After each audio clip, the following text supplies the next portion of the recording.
from the Digital Media Center on the campus of Southern Oregon University in Ashland, Oregon.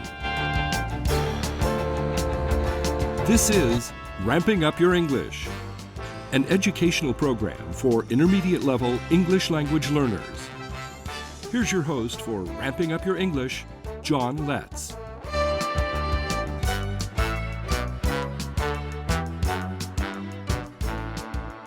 Welcome to Ramping Up Your English, winner of the Southern Oregon Television Program of the Year and the Best Education Show in 2017. I'm producer and host John Letts. Ramping Up Your English is an instructional support program for intermediate level English learners.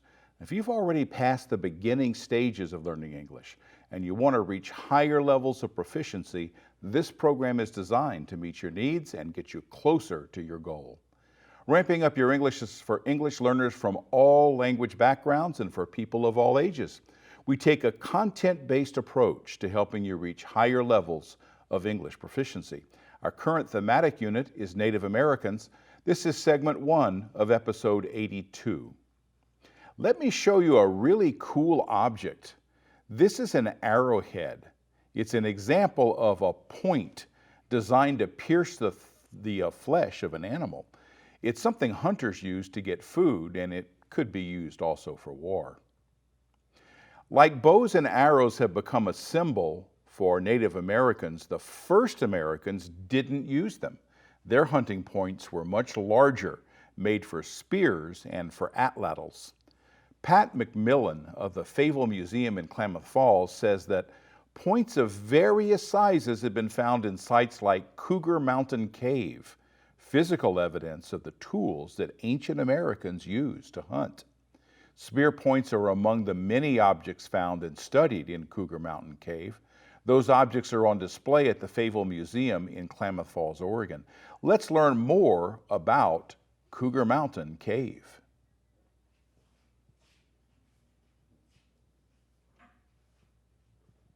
In the dry, sparsely populated desert of eastern Oregon, Paisley Cave contained the earliest human DNA ever found in North America, causing experts to revise the view that Clovis people were the earliest humans on the continent 12,000 years ago.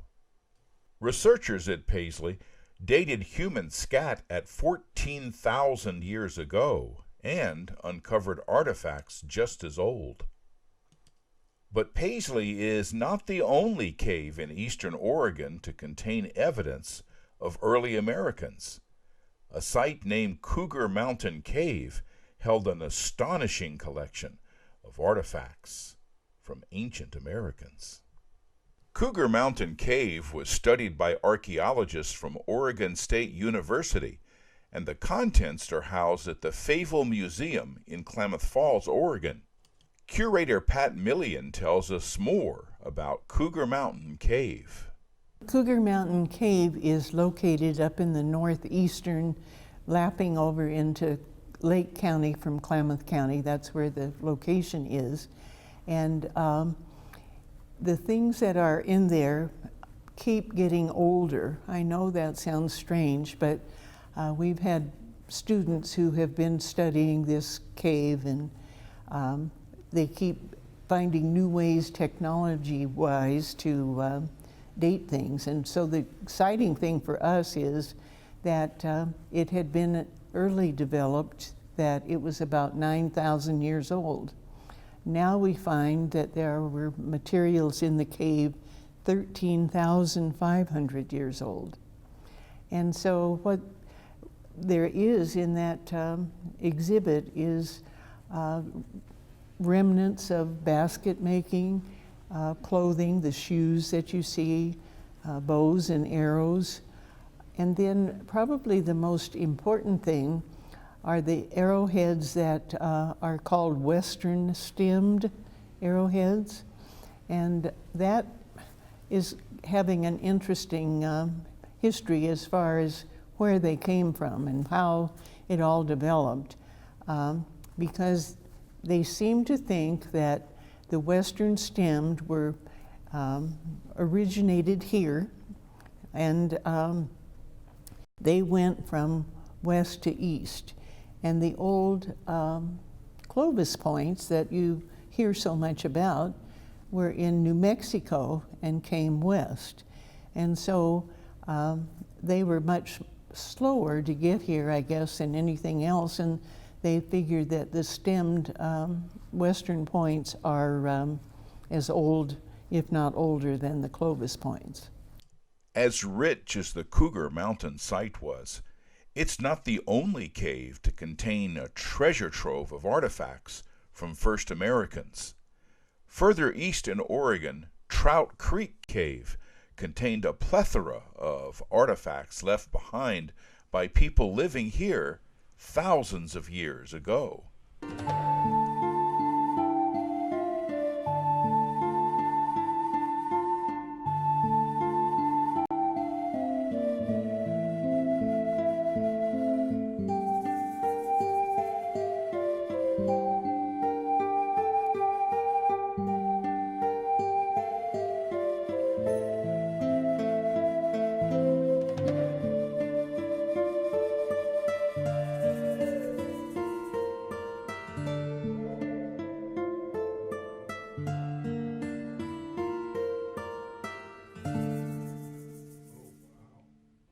Well, Nicolarson Cave is an area just north of Reno, Nevada, and Pyramid Lake is still a viable lake, and across just a small hilltop, really, it would have been Lake Winnemucca.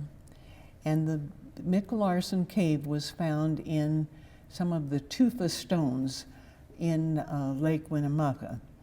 And that lake is no more, it's all dried up.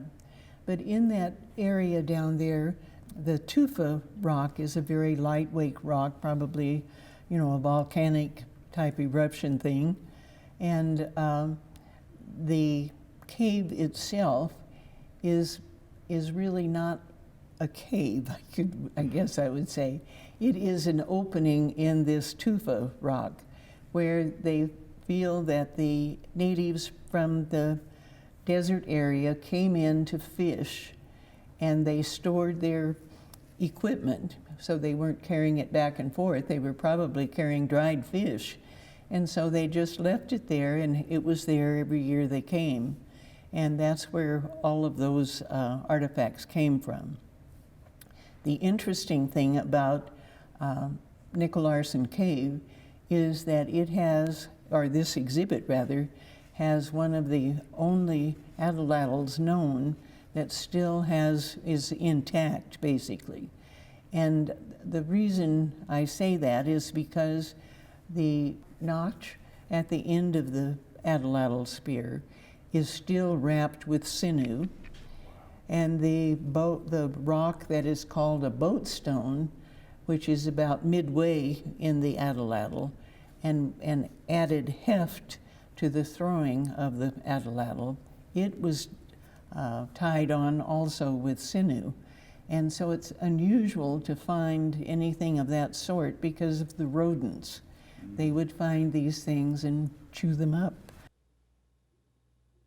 You're watching Ramping Up Your English. This is segment 2 of episode 82. The objects from these caves gives us an intriguing view of how people in America lived thousands of years ago. Now, this is the 4th episode in our study of Native Americans. In previous episodes, we followed the first Americans across the Bering Land Bridge from Asia to the deep frozen continent of North America, following huge mammals like mammoths and mastodons. Well, the continent was so different then. Camels, giant bison, and even giant beavers shared this continent for the first time with Homo sapiens, and much of both North and South America was covered in ice sheets as much as 2 miles thick. When climate change occurred, all of this changed. Areas that once were moist now became deserts. Melting ice formed expansive lakes, inland seas in much of today's West. Some of these expansive lakes remained until recently as the years of the Dust Bowl. Now, these huge animals died out, but at least some of the people survived to become ancestors of today's Native Americans. Even the land which they crossed to come here flooded. There was no turning back. The first Americans were now committed to these continents, passing their DNA and hard-won lessons down to hundreds of generations, all the way to today's Native Americans. At least that's the story researchers tell us. They also concede that other groups came in later migrations, like ancestors to today's Navajo people. There are many stories to be told about the past, sometimes the distant past. The first Americans left a few material clues, but no written accounts that would reveal their beliefs and worldview. We do know that for some, their greatest legacy is survival. Now, perhaps in the stories of their descendants, we can come to know something more about them. In our last episode, we shared part of a Cherokee origin story. Let's begin this episode with more of that story. Then we'll learn more about the language of relating events from the past. The Cherokee story already explained the creation of the Cherokee country and the solar cycle, as well as plants and animals with which we share the earth. Now the story continues to include people. It says in the story, men came after the animals and plants. At first there were only a brother and sister, until he struck her with a fish and told her to multiply. And so it was. In 7 days a child was born to her, and thereafter every 7 days another. And they increased very fast until there was danger that the world could not keep them. Then it was made that a woman should only have one child in a year, and it has been so ever since. Now, stories like these form the basis for how life was supposed to be lived, plus they explain things like why children are not born after only a few days, and the knowledge that a population can get too big to be supported by the earth. Seems they may have been the first to consider carrying capacity. Now, this book, entitled Indian Tales by Jaime de Angulo, tells more stories. The stories are fun to listen to, but I find they're also revealing of some of the beliefs, attitudes, and approaches to life that are common among many Native American tribes and nations. Jaime de Angulo spent 40 years among the tribes classified as Pit River for the construction style of their houses. Now, these people are from Northern California.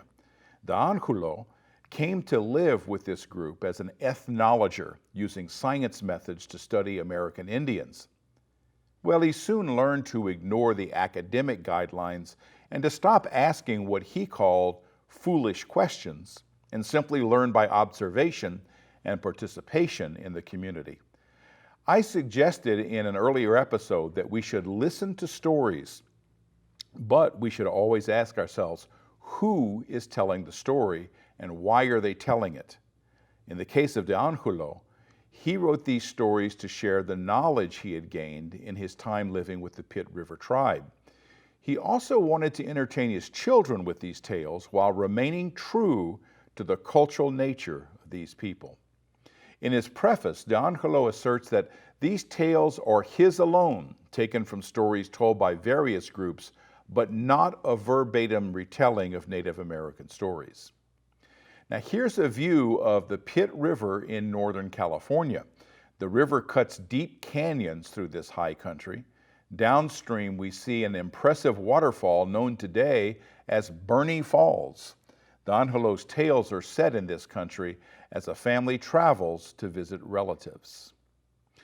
In this book, the relatives are those of the family's mother and are located near the coast. So they're traveling from their home through the country of various other groups to reach their destination to the west. This is the kind of structure described in many of the locations they pass through. Jaime de Angulo has seen the construction of many of these houses during his time with the Pit River people. In his preface, he describes each step of the construction, including a great deal of discussion and arguing about the right way to do it. Now you'll notice the ladder and the smoke hole. D'Angelo explains that people entering and exiting the house do so through the smoke hole, yet they don't get burned by the fire.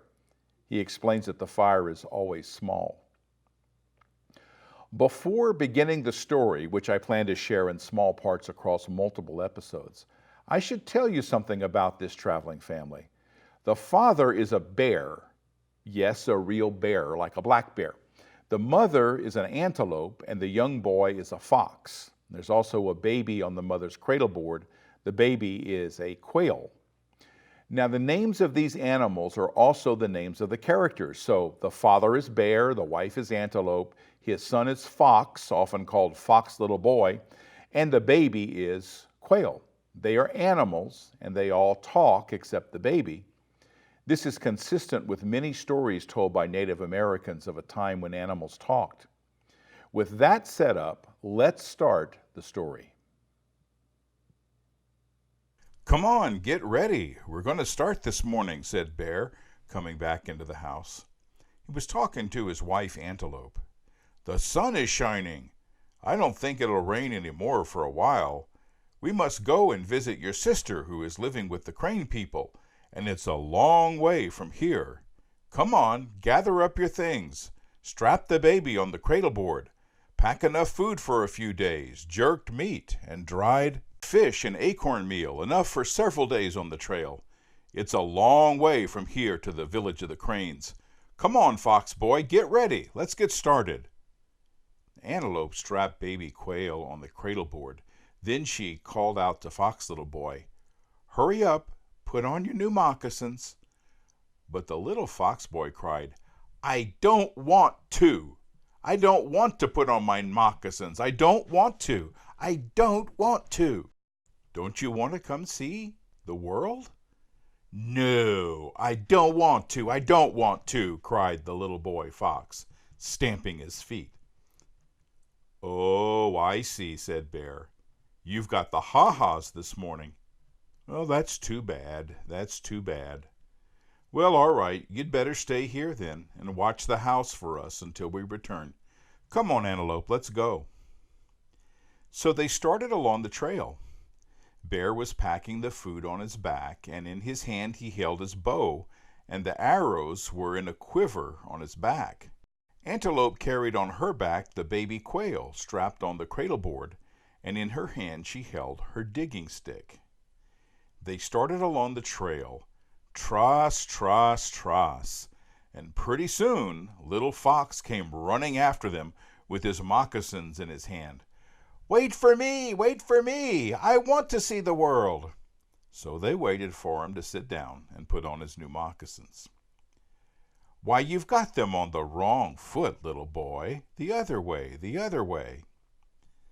Now they started again along the trail, but Fox cried, "Oh, I forgot my bows and arrows. I have to have my bows and arrows to hunt." "All right, hurry up. We'll wait for you."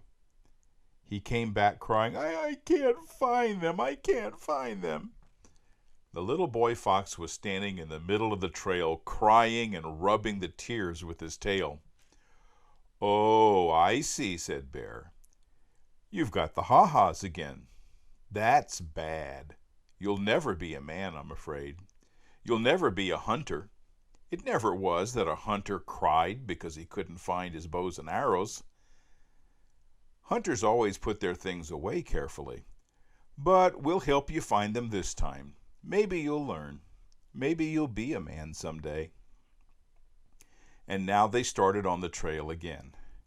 Tross, tross, tross. They stopped at the house of Turtle Old Man. Now, he was Bear's uncle. They stopped in front of his house and called.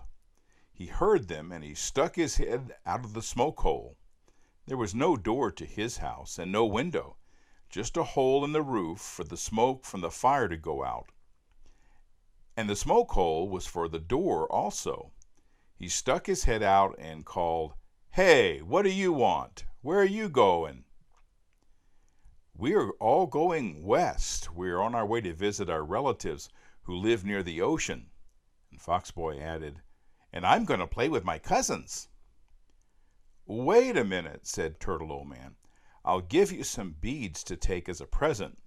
It never was that you go and visit people without bringing them some little thing. And when you get to the Hawks village, give these arrowheads to the 2 Hawk chiefs and tell them to send me some more good flint from their mountain of black glass. And don't forget to stop at Coyote's house. Coyote, old man, is a fine doctor and a great medicine man. And here is a cocoon rattle for him. I've made it very carefully. But don't stop at Weasel's house. He is a bad man. He burned the world once because he was mad. You'd better leave him alone. He doesn't like people. Well, goodbye. I'll watch over your house while you're gone. And now they started on the trail again. Tras, tras, tras. They traveled all day, and in the evening they got to the top of a ridge from which they could see the ocean far away. Not far from there, they found the spring of water under some big pine trees. Here is a good place to camp, said Bear. Gather some firewood while I go hunt a rabbit. No, let me hunt the rabbit, said Fox, and he went out with his bows and arrows. But very soon he came back crying, The rabbits won't keep still. Antelope said, You go after them too fast. You must learn to creep up on them slowly. It takes a long time to learn to be a hunter. It takes a long time to learn to be a man or a woman. Well, what shall I do? Asked Little Fox, sucking the end of his tail. Take your tail out of your mouth and go get some firewood. No, I don't want to. It's too heavy. I don't want to. No, no, no. Little Fox got into a rage and started to stamp his foot, and he got so mad he stamped his own tail. Listen, I'll go gather firewood. You swing your sister Quail to keep her quiet. Now that's a job for an older brother. Oh, yes, I can do that, said Fox. Antelope hung the cradle board from a pine branch and went after firewood. Now Bear came back with 2 cottontail rabbits. They roasted them on the coals of the fire and ate them with acorn bread. Then they spread their rabbit skin blankets on the ground. Then Bear called, Good night, mountains. You must protect us tonight. We are strangers, but we are good people. We don't mean harm to anybody. Good night, Mr. Pine Tree. We are camping under you. You must protect us tonight.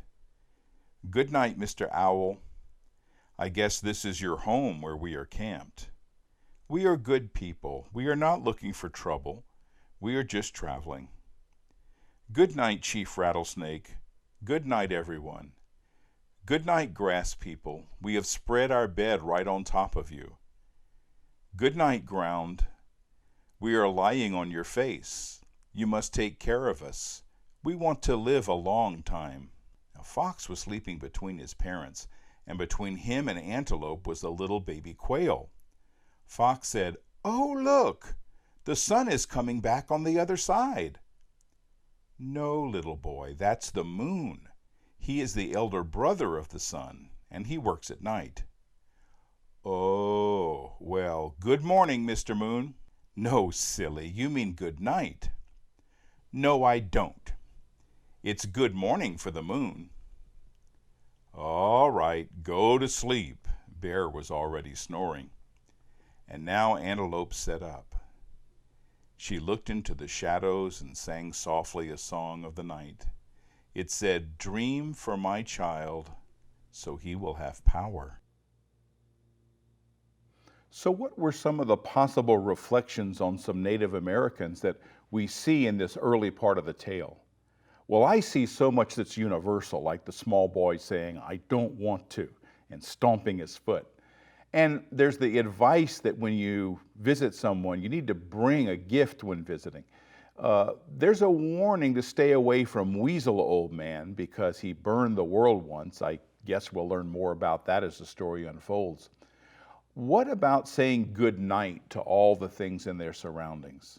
It seems very respectful to me.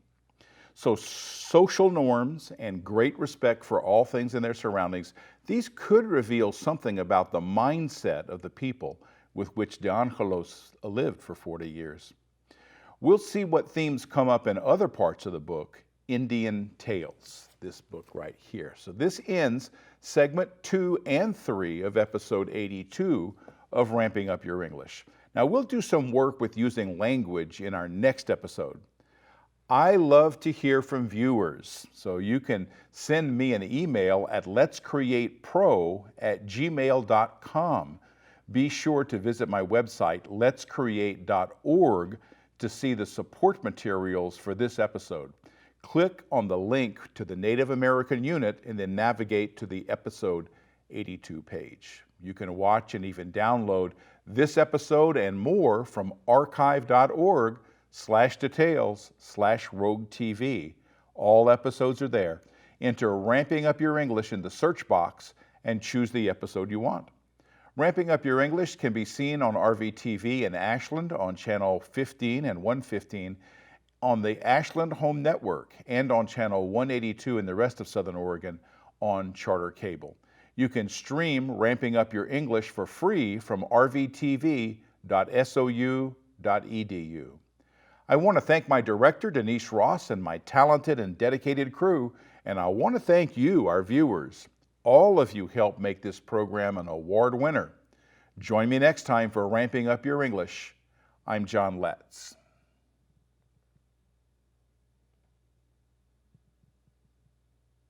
You've been watching Ramping Up Your English, a support program for intermediate level English language learners. Learn more. Visit our website at letscreate.org. You can also watch or download today's program at archive.org/details/rogue-tv.